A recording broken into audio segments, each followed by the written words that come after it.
आज हम पहुंचे हैं वृंदावन। आज हम वृंदावन में आपको एक खास इंसान से मिलाने लाए हैं। पेशे से एक कॉलेज प्रोफेसर कहें या शमशान की माँ, आखिर कैसे 60 साल की लक्ष्मी गौतम का एक मिशन सड़क पर रहने वाली कई बेसहारा महिलाओं के लिए जीवन यापन का सहारा बन चुका है। आज ब्रजरज पे देखिए पहली बार एंजल ऑफ वृंदावन के नाम से लक्ष्मी गौतम की पूरी कहानी उन्हीं की जुबानी। राधे राधे। हम मौजूद हैं वृंदावन के मोक्ष धाम पर। आज आपको वृंदावन की एक ऐसी बेटी से मुलाकात कराएंगे जो शमशान की माँ भी कहलाई जाती है। अब आइए मुलाकात करते हैं डॉक्टर लक्ष्मी गौतम जी से। राधे राधे। मैं वृंदावन में जन्मी और वृंदावन की भूमि को ही अपना कर्म भूमि बनाया। वृंदावन की गलियों में खेली, पली, बड़ी, पढ़ी और यहीं मैंने अपने सेवा कार्यों को मूर्त रूप में कार्य करना शुरू कर दिया। अब चूंकि वृंदावन की बेटी हूं तो वृंदावन की भूमि से इस वजह से मुझे बहुत लगाव है। और जब मैं अपने आसपास सफेद कपड़े में लिपटी, जिनके सिर घुटे हुए होते थे, जिनके हाथ में शाखा नहीं होता था, माथे पर सिंदूर नहीं होता था, उन महिलाओं को देखती थी तो मन में पीड़ा होती थी। बाल मन की एक स्वाभाविक कसक जब मैं कुछ करने लायक हुई तो मुझे लगा कि इनके लिए कुछ करना चाहिए। और 95 में जब मैं पहली बार नगर पालिका की सभासद बनी, सीनियर वाइस चेयरमैन बनी, तो मैंने इन माताओं के लिए थोड़ा बहुत प्रयास करना शुरू किया। जैसे दवाएं, इनके लिए भोजन, इनकी पेंशन, इनका राशन, इसकी व्यवस्था करने लगी। परंतु 2011 में जब NALSA supreme court national legal service authority से वृंदावन में एक सर्वेक्षण आया कि वृंदावन में ये माताएं कहाँ से आती हैं, कैसे रहती हैं, इनका सोशल स्टेटस क्या है, इनका रिलीजियस स्टेटस क्या है, इनकी उम्र क्या है, और ये यदि इनको इनके देश भेज दिया जाए तो क्या ये वहां पर रह पाएंगी। जैसी सुविधाएं इनको वृंदावन में मिलती है, सुविधाएं इनको इनके प्रदेश में उपलब्ध करा दी जाए तो क्या ये रहेंगी। परंतु ज्यादातर माताओं ने मना कर दी। और इस बात में मैं, क्योंकि उस सर्वेक्षण का मुख्य अंग में थी, मुख्य पार्ट में थी, मैंने सर्वेक्षण को किया था, तो मैंने पाया कि 70% माताएं पश्चिम बंगाल से आती हैं और उसमें हर एज ग्रुप की माताएं थी, चाहे वो 30 साल की हो, 50 साल की हो, 80 साल की हो, और ज्यादातर उसमें विधवा माताएं थी। ये विधवा शब्द बड़ा अपशकुनी शब्द माना जाता है पश्चिम बंगाल में आज भी। दूर दराज के गांव में जैसा अमानवीय व्यवहार इन माताओं के साथ किया जाता है वो शायद एक इंसान सोच भी नहीं सकता है। उसी सर्वेक्षण के दौरान मुझे कुछ ऐसी चीजें मिली जो मुझे गाइड तो नहीं किया गया था कि आप इस पर विचार करिए, परंतु मन की एक भावना थी कि मृत्यु के बाद इनका अंतिम संस्कार कैसे होता है। और मैंने जब नालसा के चेयरमैन से बात की तो उन्होंने कहा कि आप इस पर लिखिए और सपोर्टिंग पेपर डाल के लगाइए। और जब मैंने पाया कि इन माताओं का अंतिम संस्कार, आश्रमों में रहने वाली माताओं का अंतिम संस्कार या सड़क पर पड़ी रहने वाली माताओं का अंतिम संस्कार, जो उनका एक संवैधानिक अधिकार भी है, सम्मानजनक ढंग से नहीं होता, उचित ढंग से नहीं होता, या कहते कि होता ही नहीं, तो एक संकल्प लिया कि वृंदावन में कोई भी माता अपना देह त्याग करेगी तो उसका अंतिम संस्कार, उसका दाह संस्कार पूरे विधि विधान के साथ, पूरी सनातनी पद्धति के साथ उनकी ये बेटी करेगी। आपको आपका जो नाम है उस शमशान की माँ कैसे पड़ गया और अब तक कितनी माताओं के को आपने दाह संस्कार किया है? अब मैं कैसे बताऊं, लोग मुझे क्या क्या नहीं कहते। कोई बुआ कहता है, कोई शमशान की माँ कहता है, कोई एंजल ऑफ वृंदावन कहता है। बेटी तो मैं वृंदावन की हूँ, तो शायद मेरे इस कार्य को लोगों ने इस मातृत्व भाव से देखा है कि माँ बच्चे को पालती पोसती ही नहीं है, उसके बाद में यदि उसका शरीर किसी माँ का देह त्याग होती है तो उसके शरीर को पूरे विधि विधान से अंतिम संस्कार करना, उसका दाह संस्कार करने जैसी क्रिया को मैं करती हूँ, तो शायद इस नाम से मुझे पुकारा जाने लगा। लोग मानते हैं, जानते हैं और कहते हैं। परंतु एक बात सच है, जैसा आपने पूछा कि कितनी माताओं को किया, मैंने कभी रिकॉर्ड नहीं रखा। मेरे साथ कभी कभी कोई नहीं होता तो फोटो भी नहीं ले पाती, मैं अकेले ही शव को लेके आती हूँ, अकेले ही उसकी चिता सजाती हूँ, अकेले ही उसको निराती दिलाती हूँ। और अब माता ही क्या, कोई भी साधु संत पुलिस सूचना दे, क्षेत्रीय लोग सूचना दें, या जिसके पास आर्थिक अभाव हो उस शव को मैं लेके आती हूँ और एक बेटी और बहन या एक माँ की तरह से उसका अंतिम संस्कार करती है। एक जिस तरह से एक पुरुष की बॉडी को लाना और उन बॉडियों को लेके आना जिन्होंने उनके परिवार वालों ने तिरस्कार कर दिया हो, छोड़ दिया हो, कभी कभी रात में भी आना पड़ता होगा, तो क्या डर नहीं लगता आपको उन सब चीजों? देखिए, कोरोना में तो एक दिन का ही मैं आपको घटनाक्रम बताऊं कि रात को 9 बजे मुझे रामकृष्ण मिशन सेवाश्रम से किसी परिजन का फोन आया कि उनका कोरोना में कोई व्यक्ति चला गया है तो उसका अंतिम संस्कार करना है। मैं रात में 9:30 बजे रामकृष्ण मिशन पहुंची, मैंने एम्बुलेंस में उस शव को उठाया। कोरोना भीषणतम स्थिति में था परंतु मैं उसके बावजूद गई।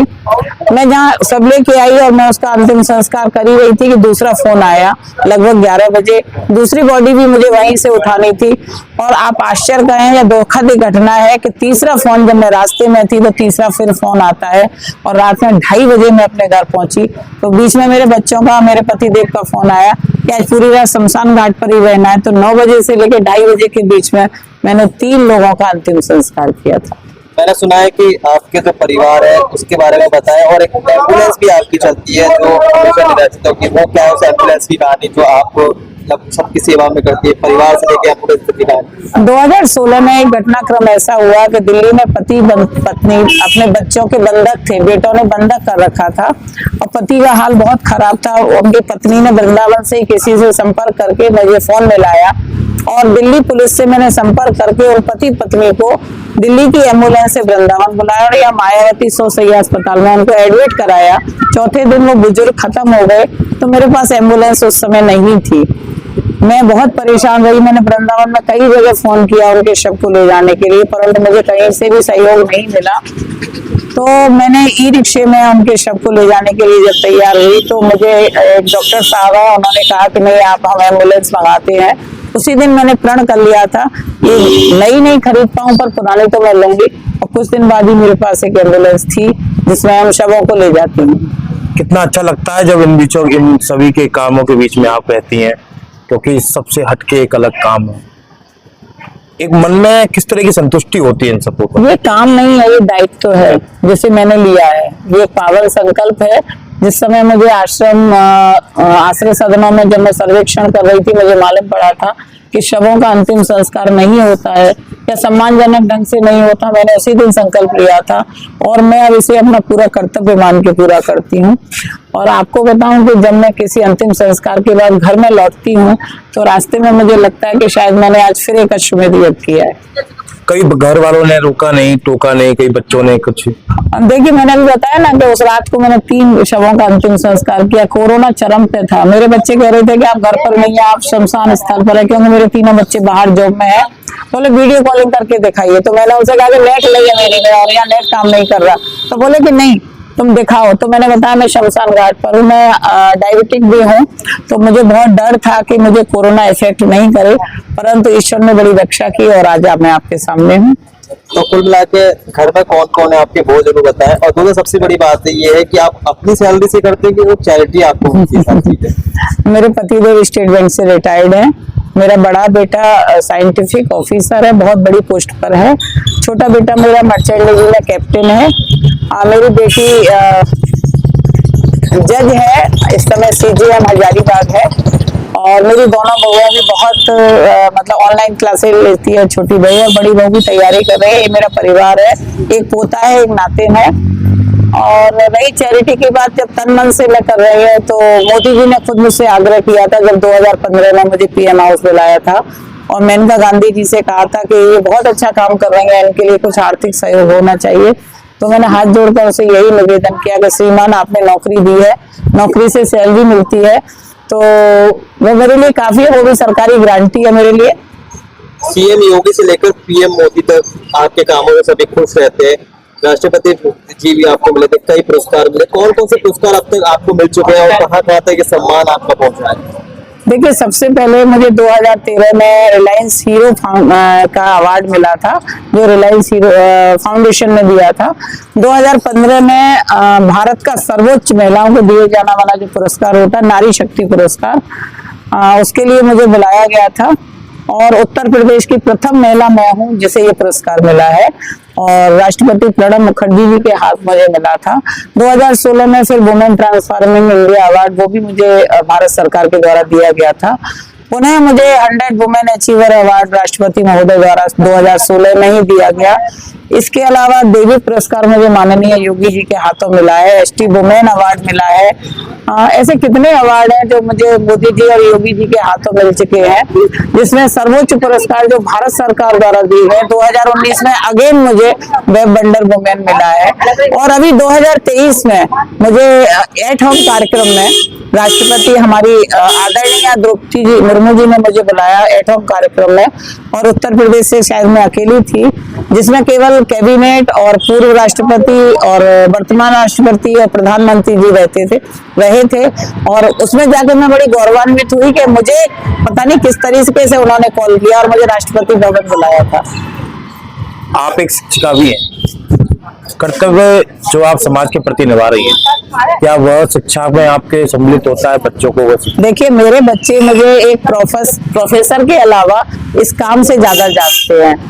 मैं समझती हूँ मेरे कॉलेज में और मेरे आसपास के क्या मथुरा जनपद के जितने बच्चे, मैं कहीं भी जाती हूँ तो वो मुझे पहचानते हैं और मुझे बड़ा अच्छा लगता है कि मेरे स्टूडेंट ही नहीं, जो मेरे बेटे बेटी है, इसके अलावा भी जितना युवा वर्ग है वो मेरे कामों से बहुत प्रभावित होता है। और मैं कभी उसे हेल्प ही लेना चाहूँ, जैसे कभी रात में मैं शमशान घाट आई और मुझे रिक्शा नहीं मिलता, मैं यहाँ खड़ी हो जाती हूँ, कोई ना कोई मुझे घर छोड़ देता है, तो ये मेरे लिए बड़े सौभाग्य की बात है। क्या आपके साथ यूथ जुड़ रहा है, क्योंकि उम्र का पड़ाव ढलान पर है, और ऐसे में इस शक्ति को आगे बढ़ाने का काम आप आने वाले समय में कैसे करने वाले हैं? देखिए, परिवार में से मेरी छोटी पुत्रवधू और मेरा छोटा बेटा जो मर्चेंट नेवी की सेवाओं के बाद में लगभग 6 महीने वृंदावन रहता है, वो मेरे कामों से जुड़ा हुआ है। एक बार जब यहाँ मोक्षधाम नहीं बना था तो घाट पर रात में 11:30 बजे हमने एक डेड बॉडी उठाई थी, क्योंकि उसे घर नहीं ले जा सकती थी, तो लाइट नहीं थी उस समय, अमावस्या की रात थी, तो मैंने एक्टिवा की हेडलाइट में उसका अंतिम संस्कार किया था। छोटा बेटा ही मेरे साथ था और मेरी छोटी बहू मेरे कामों को संभालेगी। मुझे लगता है कि मैं शायद जितना कर रही हूँ, मैं प्रभु से भी कामना करती हूँ कि वो उससे ज्यादा करे। कोई आखिरी संदेश जो देना चाहोगी? संदेश यही है, सबसे ज्यादा मैं वुमेन्स एम्पावरमेंट की बात होती है, युवाओं की शक्ति की बात होती है, तो लोग अपने कामों के अलावा ऐसे कामों से भी जोड़े कि समाज जिनकी अपेक्षा करता है, समाज को जिनकी जरूरत है। कितने लोग ऐसे हैं कि एक्सीडेंट होता हुआ छोड़ जाते हैं, मरे हुए को गिरे हुए को छोड़ जाते हैं, बेटी से छेड़छाड़ हो रही है उसे छोड़ जाते हैं, कोई बूढ़ी माँ सड़क पर तड़प रही है उसको छोड़ जाते हैं। कम से कम गौर करें, मानवता का परिचय दें।